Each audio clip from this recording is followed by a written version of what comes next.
Nosotros venimos hablando mucho de cómo el Señor cambió nuestra visión de lo que es la iglesia durante la pandemia. La pandemia fue algo negativo para muchos de nosotros, pero para la iglesia fue positivo. ¿Por qué fue positivo? Porque nos ayudó a replantearnos qué es lo que estamos haciendo y para qué lo estamos haciendo. Nos ayudó a replantearnos si el modelo de la iglesia de estos últimos días, de estos últimos tiempos, es llevar gente a un culto el domingo, o Dios está más interesado en el mientras tanto, ¿no? En el entremedio. Si Dios está más interesado en el lunes a sábado que en el domingo, ¿no? Creo que fue muy importante para la iglesia, por ejemplo, cómo nos mantuvimos con los altares familiares, con los devocionales en la mañana, unidos, con las reuniones de oración por Zoom que pasaban durante la semana. Y nos dimos cuenta que la función de todo eso no es traer gente al culto el domingo. El gran asunto es, venimos al culto el domingo para que el Señor nos dé estrategias para durante la semana hacer la obra que Él nos encomendó, ¿no? Ahora, la iglesia está en ese momento bisagra, en ese momento, les diría, clave, en donde está pasando de una iglesia receptiva que hemos tenido durante tanto tiempo, una iglesia que se ha ocupado de llenar edificios, a una iglesia sin paredes. Estamos pasando de una iglesia receptiva a una iglesia expansiva, a un reino de Dios expansivo. Y por eso es tan importante todo lo que nosotros podamos hacer en ese sentido como iglesia. Y para eso tenemos que tener una visión del reino de Dios, que sea una visión bíblica del reino. Digan conmigo, una visión bíblica. Y por eso tenemos que entender cómo es el reino de Dios, cómo opera y cuál es su influencia. Y para eso abran sus Biblias, si es posible, en Mateo 13. Y vamos a leer de los versículos 31 al 33 para comenzar. Son dos parábolas que Jesús dijo, y estas dos parábolas son la parábola de la semilla de mostaza y la parábola de la levadura. Y deben ser realmente entendidas juntas, estas dos parábolas. Aunque hoy vamos a estudiar la primera, la segunda está muy relacionada, entonces las voy a leer juntas. Y están en Mateo 13, versículo 31, ya lo tienen en la pantalla. Y dice lo siguiente, dice, otra parábola les refirió diciendo, el reino de los cielos es semejante al grano de mostaza o a una semilla de mostaza, que un hombre tomó y sembró en su campo, el cual a la verdad es la más pequeña de todas las semillas, pero cuando ha crecido es la mayor de las hortalizas y se hace árbol, de tal manera que vienen las aves del cielo y hacen nidos en sus ramas. Otra parábola les dijo, versículo 33, el reino de los cielos es semejante a la levadura que tomó una mujer y escondió en 3 medidas de harina hasta que todo fue leudado. Y eso es la palabra que tenemos hoy. Gracias, Señor, por esta palabra. La recibimos y la tomamos en nuestro corazón. Amén. Ahora, ¿cuál es el patrón que Jesús nos muestra acá? Cuando nos dice que una pequeña semilla da lugar a un gran árbol, ¿no? La semilla más chiquita. Nosotros estuvimos en Israel con María en la época en que los árboles o los arbustos de mostaza están florecidos y está todo Israel completamente amarillo. No va por el campo y ve todos los campos amarillos, ¿no? Por la semilla o por la flor de mostaza, que después de ese fruto sale semilla y es la semilla más chiquita. Para ellos, para los judíos en aquel tiempo, era la semilla más pequeña. Hoy se conoce que hay algunas semillas que son más chiquitas que esa, pero en ese momento era la semilla más chiquita que se conocía, la semilla de mostaza. Y es interesante, ¿no? Porque esa semilla da origen a árboles que son generalmente de 1,5 metros, o sea, un poquito más bajo que yo, pero puede llegar a dar lugar a árboles que crecen hasta 2,5 metros. O sea que un jinete con un caballo puede estar abajo de ese árbol, y son árboles que, como dice la palabra, son árboles donde los pájaros pueden hacer sus nidos. Ustedes se imaginan que en un arbusto chiquitito un pájaro no hace su nido, ¿por qué? Pues muy bajo, ¿no? Y porque se puede doblar y se puede caer el nido y se pueden romper los huevos. Entonces, cuando la palabra dice que una ave puede hacer un nido en un árbol de estos, quiere decir que son árboles fuertes. Y la gran maravilla, que no es espiritual, es natural, es que de una semilla tan chiquita, que apenas es una semillita que entra como en una partecita de tu pulgar, de esa semillita sale un árbol tremendo, y lo que dice Jesús y lo que quiere decir es que el reino de los cielos es así. Y lo más obvio de esta parábola es que todo lo grande empieza chico. Decíselo al que está al lado tuyo. Todo lo grande empieza chico. Y alguno dirá, qué obvio lo que está diciendo el pastor. Sí, no tan obvio. Son esas verdades, ¿no?, que son tan obvias, pero sin embargo no nos damos cuenta. Pensamos que lo grande ya debería ser grande, ¿no?, de entrada. Pensamos, bueno, voy a empezar a predicar. Bueno, en un mes tengo que estar llenando estadios, ¿no? Todo lo grande empieza chico. Esa es la gran enseñanza que tiene Jesús para nosotros en el reino de Dios. Es más, lo prácticamente invisible, lo mínimo, lo que vos hacés que nadie nota y de lo cual nadie se da cuenta, puede llegar a tener un efecto incomprobable en el futuro en lo espiritual. Las cosas que vos despreciás, las pequeñeces que vos menospreciás, pueden llegar a ser importantísimas en el futuro de una forma, una especie de efecto mariposa, para los que vieron la película. No miren esas películas, que es pecado. Pero, no, un efecto en donde de repente, por una semillita que vos plantaste un día, chiquitita, chiquitita, chiquitita, y no te diste cuenta, de repente sale un bosque tremendo, y nunca vas a saber cómo, pero el reino de Dios opera así. Esa es la gran lección. Un bebé chiquito, ustedes lo conocieron, Juan, mi hijo, termina siendo más alto que yo ahora. Alguien que en un momento aprendió a decir su primera palabra, de repente gana el premio Pulitzer o el premio Nobel de Literatura. Alguien que empezó tocando el piano con un dedo, una nota, cuando era bebé, de repente se transforma en el mayor director de orquesta de todos los tiempos.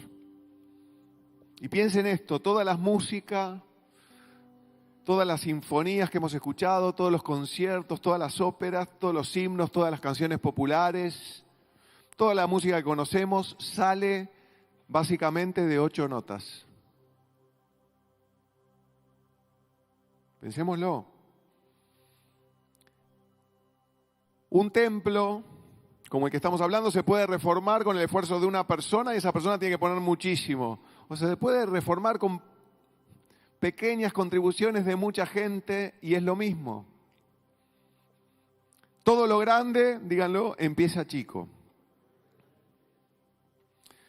Todas las palabras profundas, escuchen, todos los libros, los ensayos, la poesía, los artículos periodísticos que jamás hayan sido escritos están compuestos por 26 letras, por 27 si le sumamos la ñ.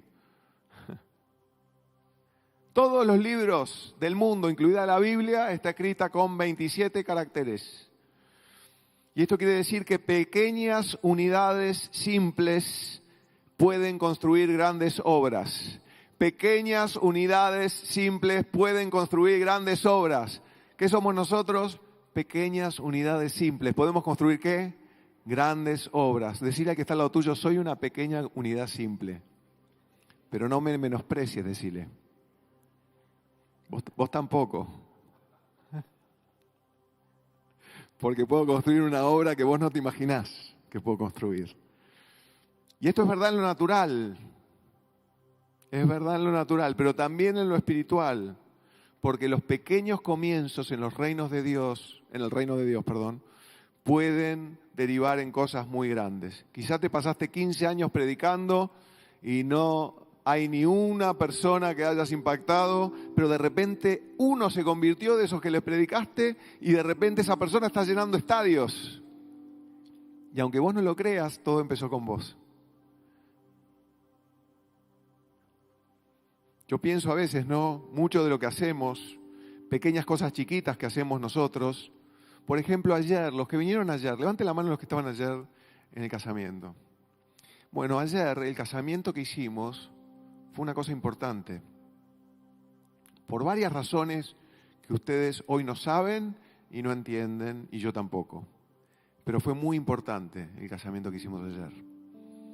Es más, tuvimos mucha oposición diabólica para ese casamiento. Mi suegra se cayó, por ejemplo, de la escalera. Hoy si la vieron sentada fue porque se cayó de la escalera y hubo que llevarla al sanatorio para hacerle una resonancia, pues se golpeó por todos lados.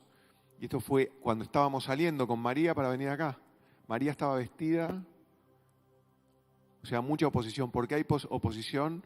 Porque ese matrimonio es importante para el Señor, por algo. Y todos los que estuvieron ayer contribuyendo, fue una maravilla, porque esa familia tuvo una fiesta que fue completamente de gracia. ¿Cuántos pueden entender lo que quiere decir de gracia? Quiere decir que no hubo que poner ni un peso. ¿Por qué? Porque todos nosotros trajimos la comida. Y les digo algo, la comida que había ayer era mejor que la comida de mi casamiento, por la cual pagamos.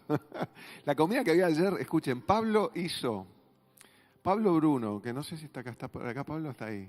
Pablo hizo una pata de cerdo. Ustedes no saben lo que era eso. Ustedes no saben lo que era comer eso. No había comido un manjar así creo que desde hace varios años.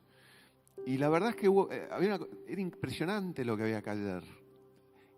¿Y por qué? Porque muchas obras de muchas personas simples hacen una gran obra. Y yo sé que ellos no se van a olvidar nunca de que tuvieron un casamiento organizado por los hermanos entero.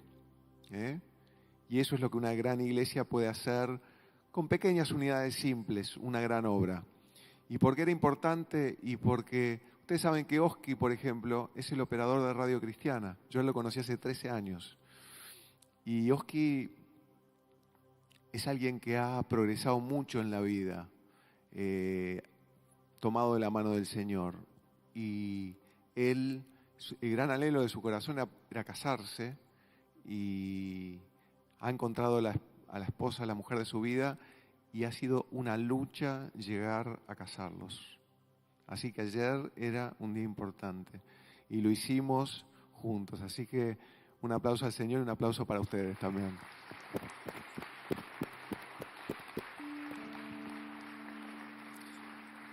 Pequeñas cosas chiquitas que hiciste ayer, Pablo. No fue muy chiquito eso, pero era rico. Pequeñas cosas chiquitas. Las empanadas que hizo Adolfo, no voy a decir Rebeca porque las hizo Adolfo, la verdad. Un capo.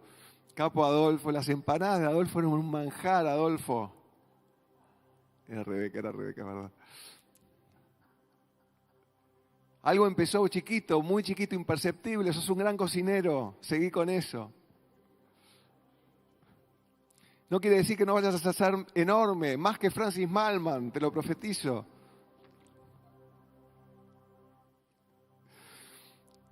Ahora, hermanos, esto que se ve en lo natural, también se ve en lo espiritual. Inicios pequeños llevan a resultados amplios. Y esta es la lección más evidente de esta parábola. Ahora, déjenme darles un poco de contexto sobre lo que estaba pasando con Jesús y para entender lo que los discípulos sintieron en el momento que Jesús les dijo esto. Porque esto no lo podemos leer descontextualizado, tenemos que leerlo contextualizado. Saben que los discípulos básicamente creían, como era realidad, que Jesús era el Mesías prometido. Mesías significa ungido, Salvador, ungido, y ungido significa rey, implica rey.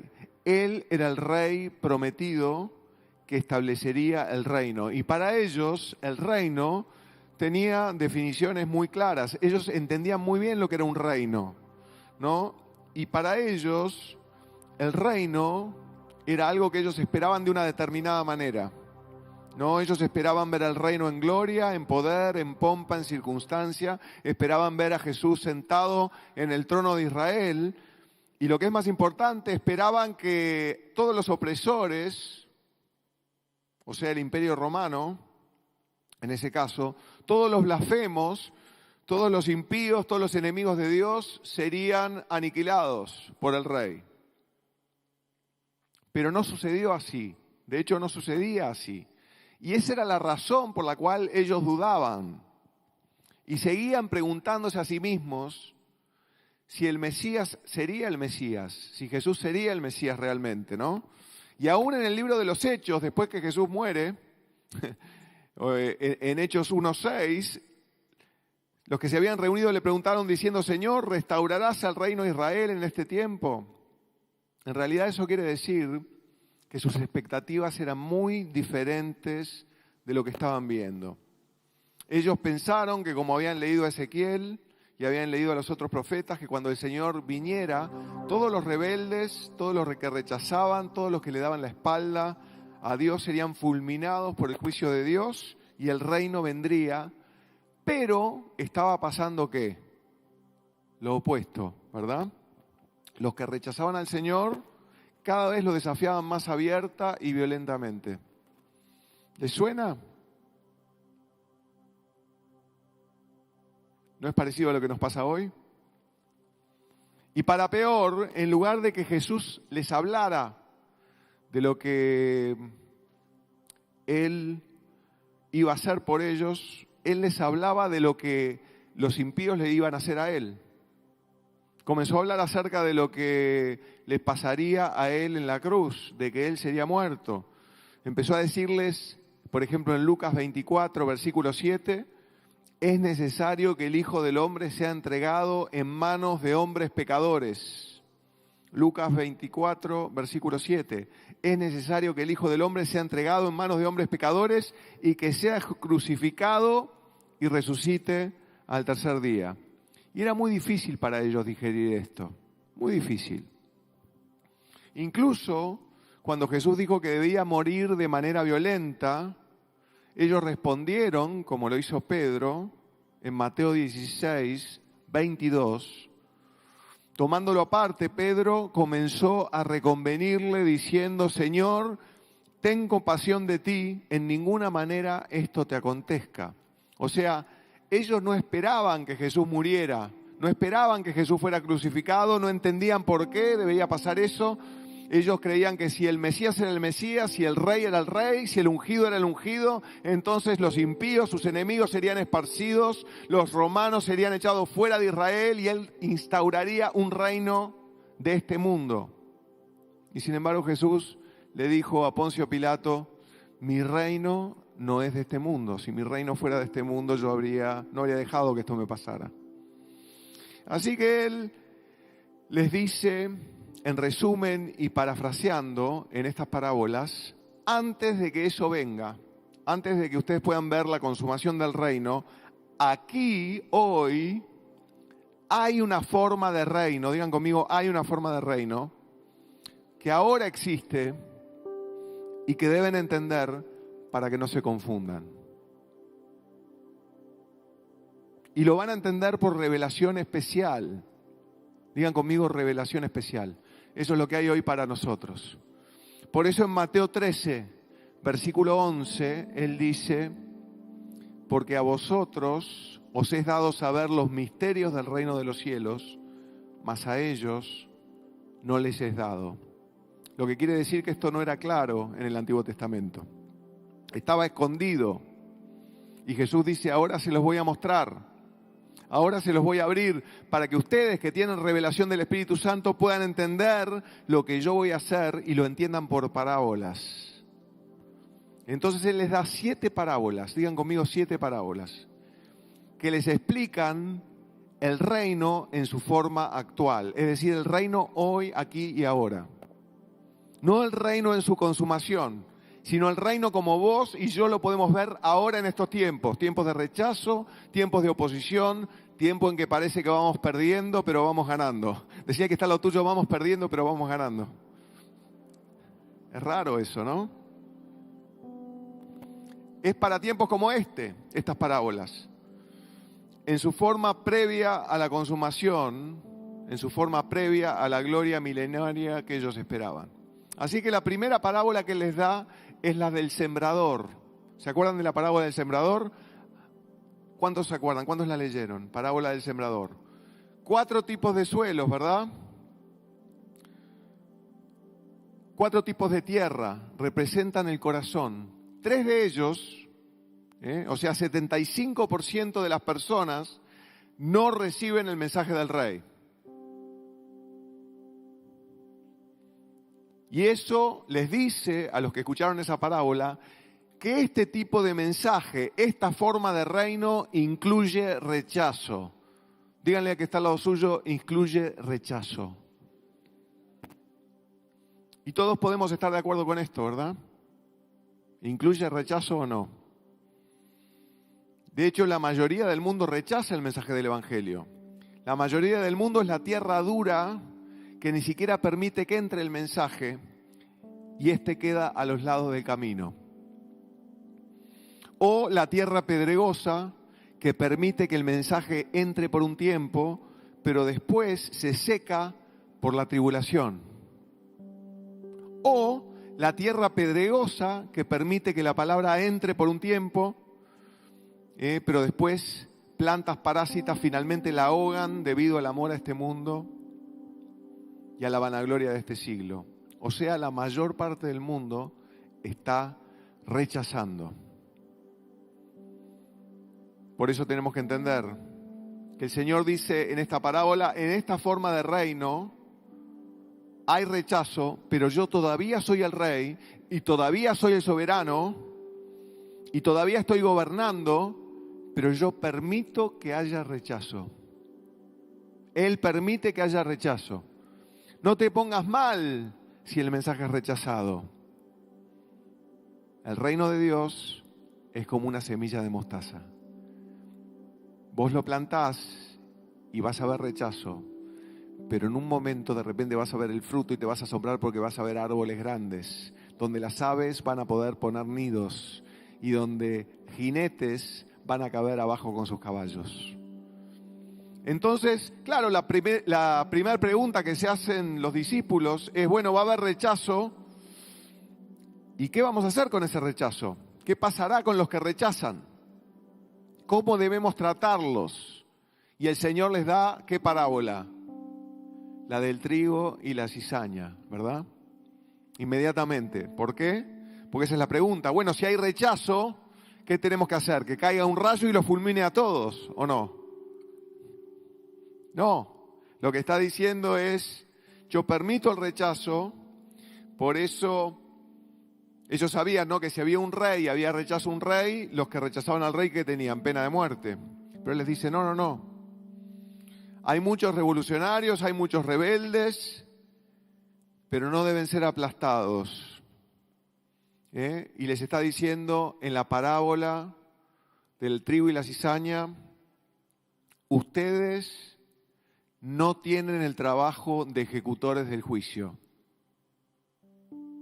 No son ustedes. Esto es un gran mensaje a las iglesias que se han enorgullecido a partir de la sana doctrina y que han enarbolado la sana doctrina como un instrumento de juicio a las demás. Nosotros que somos una iglesia de sana doctrina, estamos diciendo, todos los hermanos que escuchan esto, tengan cuidado con el juicio porque no nos corresponde a nosotros juzgar. Y esto es lo que dice la parábola del trigo y la cizaña. No son ustedes los ejecutores, sino que son los ángeles en el juicio los que ejecutarán. Su trabajo, el de ustedes, consiste en seguir siendo el trigo en medio del mundo, en seguir dando fruto en medio de la cizaña y que influencien a lo que les rodea. Y no se preocupen por la cizaña, no se preocupen por ellos, no se preocupen por los que parecen y no son, no se preocupen por los que son falsos, no se preocupen por los falsos maestros, ni siquiera los saquen de la iglesia porque se podrían equivocar, porque ustedes no conocen los corazones de los hombres. Ustedes quizá quieren sacar a alguien que no parece, pero en realidad es, y estarían cometiendo un homicidio espiritual. Y quizá dejarían a alguien que en realidad no es, porque ustedes no son Dios y ustedes no conocen el corazón de los hombres. Y eso es lo que dice la parábola del trigo y la cizaña. Ustedes no deben sacarlos, no deben arrancarlos de la iglesia, porque podrían matar a uno que está en el proceso y dejar que un no cristiano salga impune, porque ustedes no pueden ver el corazón. Entonces viene la tercera pregunta. Entonces, Señor, ¿cuál es el reino? ¿Cómo es el reino? Porque si el reino incluye rechazo, si el reino incluye oposición y nosotros no podemos hacer nada con respecto a esto, ¿qué es lo que tenemos que hacer? Y el Señor tiene la respuesta para nosotros hoy y nos dice, las pequeñas cosas que vos hacés tienen grandes efectos en lo espiritual. Y quiero que esto te aliente. Las pequeñas cosas que has hecho han tenido un efecto. Tus pequeñas oraciones han sido escuchadas. Tus pequeñas predicaciones han dado fruto. De repente no lo has visto. Todo lo que haces en el día, que es chiquito, termina dando fruto y cuando lo veas un día te vas a maravillar. Porque eso es lo más difícil. Entonces el Señor nos da estas dos parábolas, que son las dos que leímos, que muestran que a partir de inicios muy pequeños, muy insignificantes, el reino va a crecer a pesar de la oposición. Digan conmigo, a pesar de la oposición. Para influenciar, en última instancia, al mundo entero. Entonces quiero que le digas al que está al lado tuyo, vas bien. Lo chiquito que estás haciendo es importante. Así que en estas dos parábolas que leímos, las dos hablan de la victoria del bien contra el mal. Y si analizamos estas cuatro parábolas en forma progresiva, las cuatro que les mencioné, la primera parábola es la de los suelos, ¿no? La del sembrador, la segunda es la del trigo y la cizaña, la tercera es la de la semilla de mostaza y la cuarta es la de la levadura. Podemos ver, primero, en la primera, que el reino es un reino que es amplio. Lo primero que vemos es que la semilla es sembrada en el campo y lo que vemos es la amplitud del reino. Digan conmigo, amplitud. La segunda parábola habla de la longitud del reino, ¿no? La longitud del reino. Lo largo que es el tiempo desde ahora hasta el juicio, que le da el tiempo el Señor a que todos se arrepientan, porque si no van a venir los ángeles en medio del juicio y lo van a ejecutar y van a separar el trigo de la cizaña. O sea, amplitud y longitud. La tercera nos habla de lo extenso o lo alto que es la planta, el arbusto, que lleva a ser como un árbol de alto, o sea, la altura del reino. Y la cuarta parábola, la de la levadura, nos habla de la profundidad. Un poco de levadura en lo profundo de la masa leuda toda la masa. Y como decía Pablo en Efesios 3:18, todo esto el Señor lo hace ¿para qué? Para que seamos plenamente, Efesios 3:18, para que seamos plenamente capaces de comprender con todos los santos cuál sea la anchura, la longitud, la profundidad y la altura, y de conocer el amor de Cristo que excede a todo conocimiento, para que seáis llenos de toda la plenitud de Dios. Ahora veamos en este momento un poquito más de cerca la parábola, y yo creo que ustedes van a quedar completamente fascinados y sorprendidos por esta parábola de la semilla de mostaza. Mateo 13:31, volvamos a esta. Otra parábola les refirió diciendo, el reino de los cielos es semejante al grano de mostaza que un hombre tomó y sembró en su campo. Ahora acá hay un hombre que es granjero, digan conmigo granjero. Él va a plantar una cosecha y él planta una cosecha de mostaza. ¿Por qué? Bueno, la mostaza era usada en aquel tiempo como es usada hoy, por su aceite, el aceite de mostaza. El aceite de mostaza tenía, por un lado, propiedades medicinales, lo cual nos habla de la propiedad medicinal del reino y del aceite, pero también era usada para sazonar la comida como es usada hoy, no para darle gusto a la comida. ¿A cuántos les gusta la mostaza? ¿Cuánto les gustan los panchos? Pancho con buena mostaza, ¿no? Eso es la semilla de mostaza. O sea, era usada para sazonar la comida. A veces hacemos costillas de cerdo, ¿no? Con una salsa de mostaza. Eso es rico, ¿verdad? Qué rico. Bueno, o sea que es utilizada para sazonar, era utilizada para sazonar y es algo que tenía mucho valor. Versículo 32, el cual, a la verdad, es la más pequeña de todas las semillas, pero cuando ha crecido es la mayor de las hortalizas. Porque no es un árbol, esto es lo increíble, no es un árbol la mostaza, es una hortaliza, o sea, es como un arbusto, ¿no? Y se hace árbol, dice, de tal manera que vienen las aves del cielo y hacen nidos en sus ramas. Y esto es lo que vimos, ¿no? Era lo que les decía hoy. Si yo les diera hoy una lección de botánica, lo cual no soy un botánico, estaría un poco zaraseando, zaraza, pero sí leí un poco y les digo, y vi también con María en Israel, esos árboles no son árboles chiquitos, son árboles grandes. Tanto que hay nidos de pájaros en esos árboles. Y tanto que esos árboles pueden dar sombra, lo cual también es una buena, llamémosle, analogía del reino de los cielos. ¿Por qué quiere decir que un pájaro puede hacer un nido en ese árbol?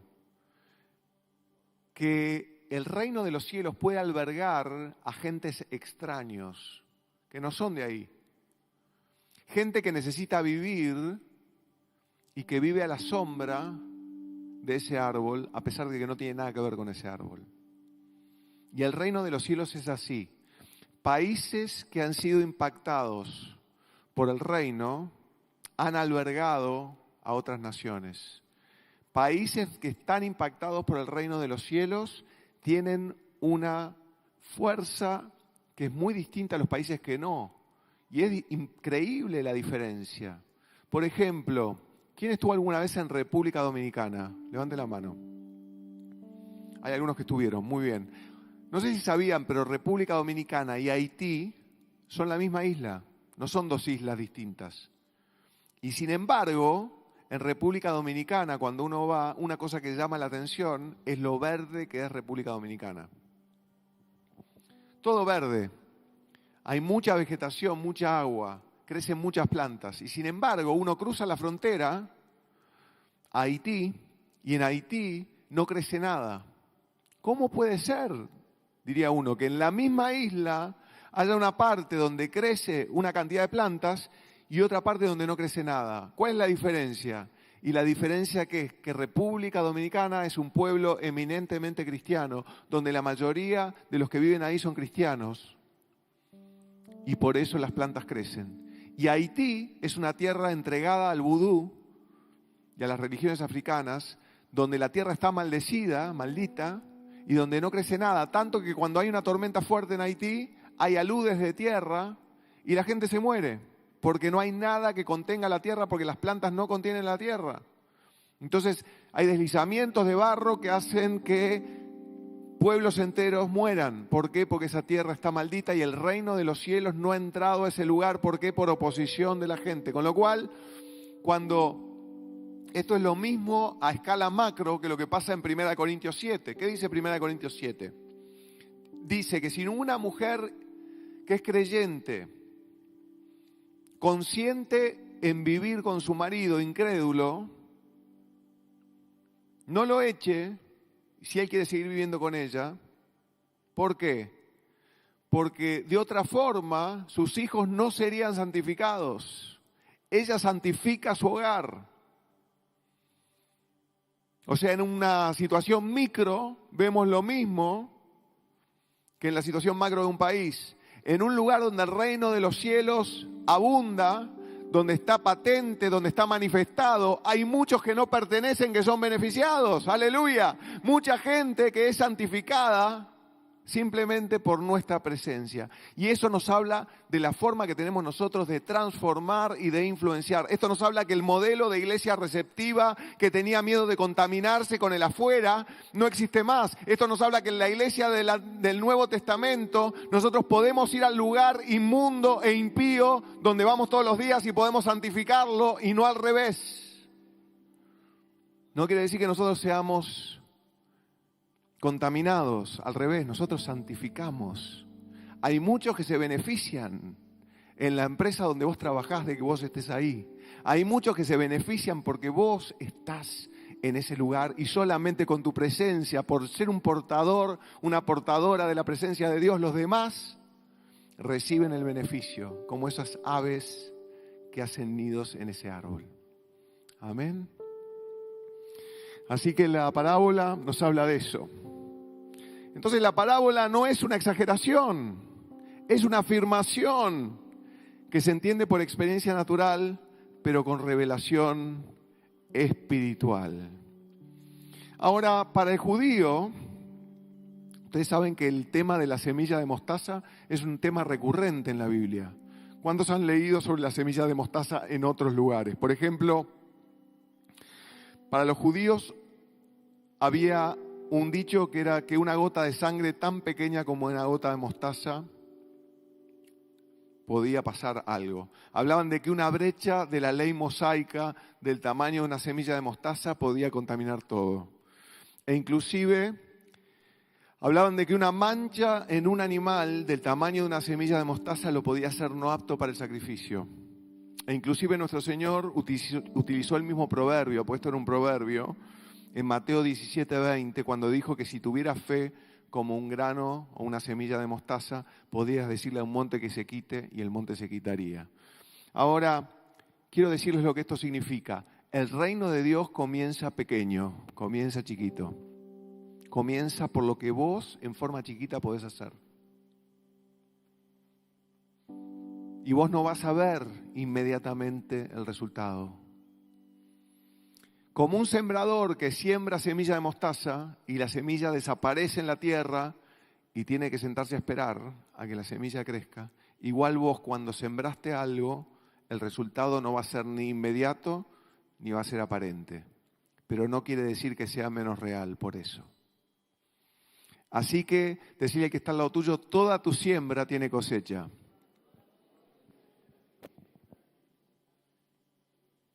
¿Saben lo importante que es esto para nosotros hoy? ¿Saben lo importante que era esto para los discípulos en aquel momento, que veían que todo se les desmoronaba y que habían matado a su Mesías y que se veían, eran un puñado de gente, 12 personas, que tenían que cambiar al mundo y estaban descorazonados frente a la enormidad de lo que tenían que hacer? Es más, hoy en día vos decís que sos cristiano y podemos decir, bueno, 15% de los argentinos, según el CONICET, son cristianos evangélicos. No sé qué quiere decir eso, pero es verdad. Podés decir eso.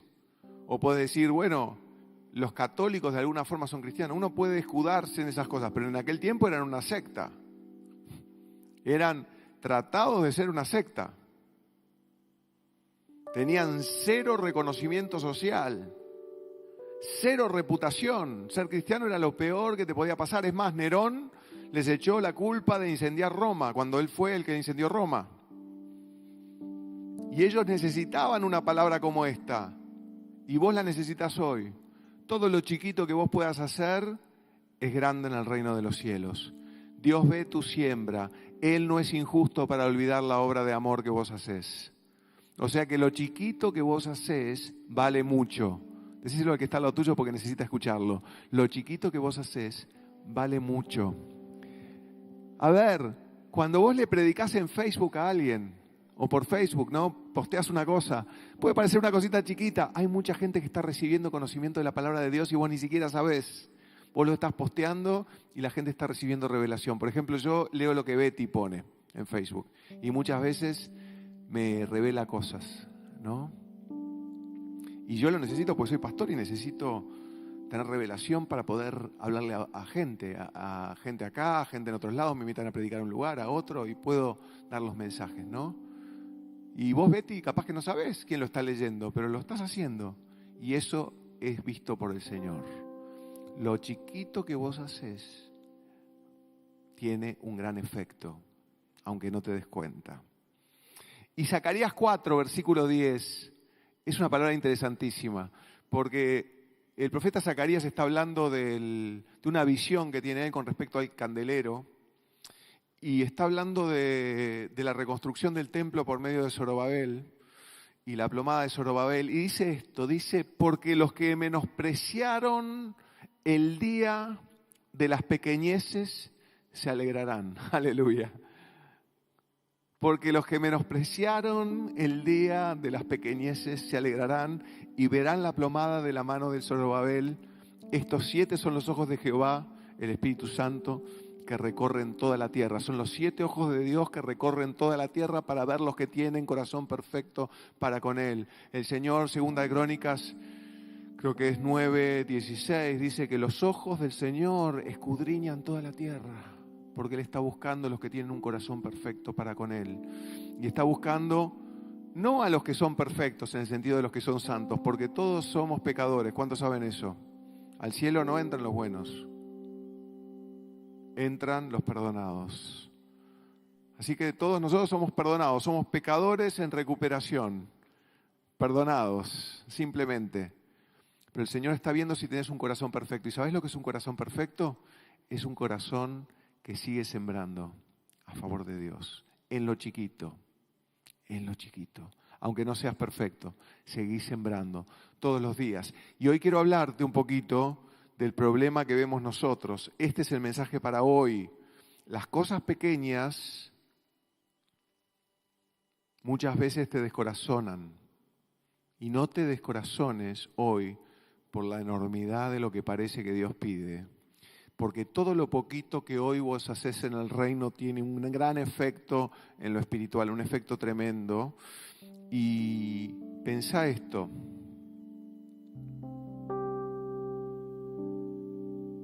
Ellos ni siquiera podían reconocer que el reino estaba ahí. No lo veían.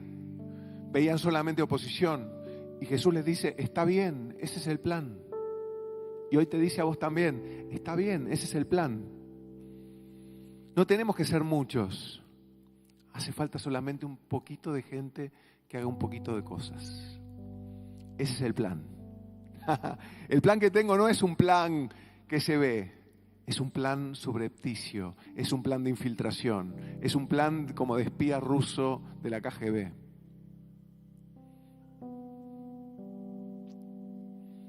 Es un plan en donde en lo secreto, ¿se acuerdan de Mateo 25:21? Pongámoslo en la pantalla.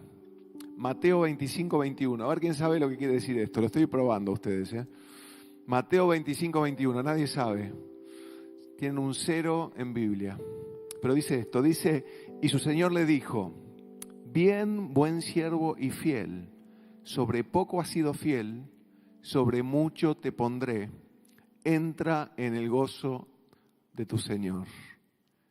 Y yo quiero que hoy recibas ese gozo de que lo chiquito que has estado haciendo ha tenido un efecto. Vengo a decirte eso. Y te lo digo no porque yo soy el hombre de Dios que te lo dice, te lo digo porque lo dice la Biblia.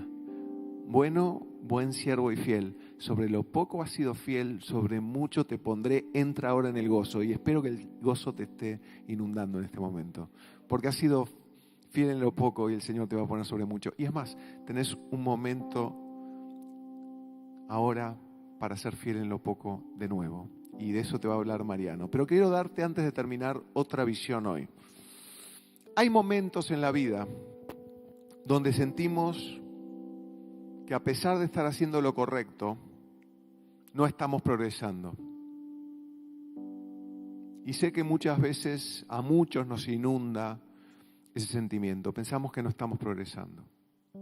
Estamos haciendo repetidamente una rutina, y quiero decirte, las rutinas espirituales son buenas. Es bueno que vos tengas una rutina. A ver, no está buena la religión, pero está bueno que vos rutinariamente hagas el bien, por ejemplo.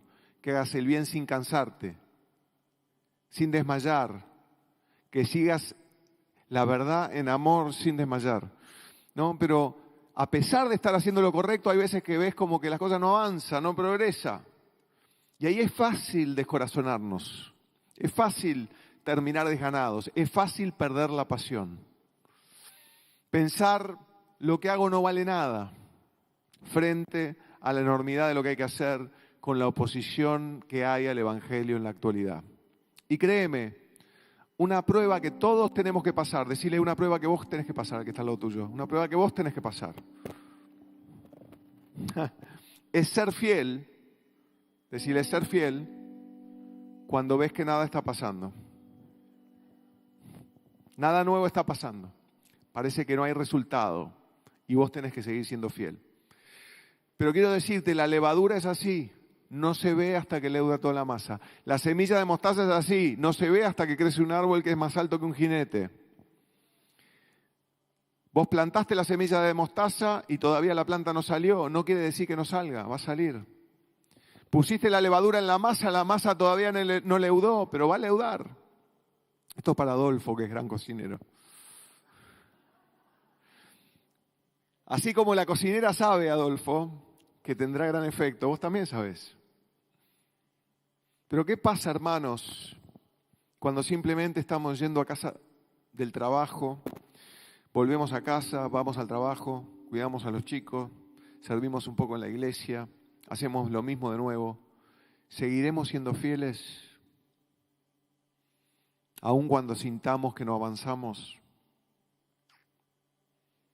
Quiero decirte que aunque sientas que vas en círculos, si sos fiel en la rutina, algo que no podés ver está pasando en lo espiritual, porque las oportunidades no son lineales, no son lineales. Las cosas que pasan en tu vida no pasan, las buenas oportunidades no aparecen y te dicen, hola, soy una gran oportunidad, tómame. En general las buenas oportunidades aparecen disfrazadas de cosas feas que tengo que hacer. Las buenas oportunidades en general son cosas no atractivas que tengo que hacer. Y ahí atrás está la buena oportunidad. Por eso si vos esperás que alguien venga y te diga, querido Sebastián, mañana abro el estadio de River Plate para que le prediques a 70.000 personas, no va a pasar eso. Pero si vos de a poquito vas haciendo la obra, un día quizá termines en ese estadio predicando.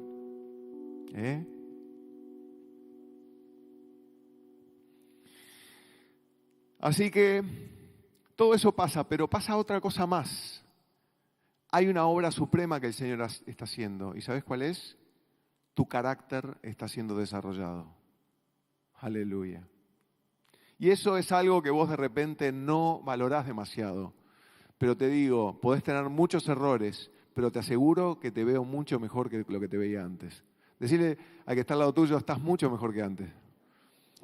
Antes eras horrible, ahora sos más o menos horrible, un poco peor.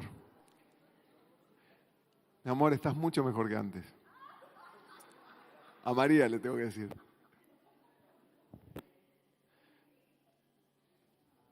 Te amo. Está enojada, la conozco. La conozco. Ahora, el ejercicio es hacer rutinas, porque tus músculos espirituales se van volviendo más fuertes. ¿Cuántos han entrenado? ¿Cuántos entrenan? Yo entreno un poco a veces. El ejercicio no lo ves el día que lo haces. Lo que importa es la rutina, que vos tengas rutinas 3 veces por semana al gimnasio, eso es lo que trae el cambio. Poquito, poquito, poquito, poquito, sostenido, sostenido, sostenido. Y es mucho mejor pasos de tortuga consistentes que corridas de liebre una vez cada tanto. Gran enseñanza espiritual. Y quiero decirte que cuando has hecho lo correcto, con una buena actitud mes tras mes, estás siendo preparado para ir donde Dios te quiere llevar. Y cuando Dios te ve confiable en lo ordinario, Él está listo para darte lo extraordinario. Cuando Dios te ve confiable en lo ordinario, Él te está preparando para lo extraordinario.